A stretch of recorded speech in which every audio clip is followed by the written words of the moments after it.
నిమ్మ చెట్టును ఇంటి ముందు భాగంలో పెడితే ఇంట్లోకి ప్రవేశించే నెగటివ్ శక్తులను దూరం చేసే శక్తి దాంట్లో ఉంటుంది. ముఖ్యంగా చెడు దృష్టి వంటి ప్రభావాల నుంచి రక్షణ కలుగుతుంది. ఎవరైనా ఇంట్లోకి వచ్చేటప్పుడు వారు తీసుకువచ్చే ప్రతికూలతలను ఇది దూరం చేస్తుందని పెద్దల నమ్మకం.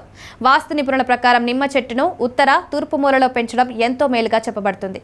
ఈ దిశలో పెంచిన నిమ్మ చెట్టు ఇంటికి శుభాన్ని తీసుకువస్తుంది. జీవితంలో మెరుగుదల, అభివృద్ధి కోసం ఇది సహాయపడుతుంది. ధనం పెరగడానికి ఇది మంచి శుభ సంకేతంగా పరిగణిస్తారు. మీ ఇంట్లో బాల్కనీ లేదా ఆవరణ లేకపోతే నిమ్మ చెట్టును మేడ మీద పంచవచ్చు. అయితే దాన్ని ఎటువంటి మూలలో పెడుతున్నామన్నది ముఖ్యమైన విషయం. వ్యాపారాన్ని అభివృద్ధి చేయాలంటే దక్షిణ, తూర్పు మూలలను ఎంచుకోవడం మంచిదని వాస్తు నిపుణులు సూచిస్తున్నారు. ఇది మంచి లాభాలు తెస్తుంది. శని దోషం కారణంగా ఇబ్బందులు ఎదురవుతున్న వారికి నిమ్మ చెట్టు ఎంతో ఉపశమనం ఇస్తుంది.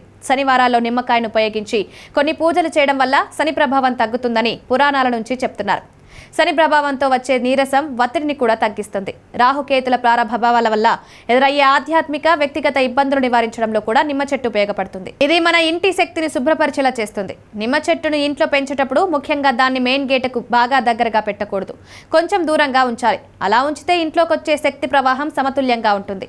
వాస్తు ప్రకారం చిన్న చిన్న మార్పులు కూడా జీవితానికి ఎంతో శుభాన్ని తీసుకురాగలవు.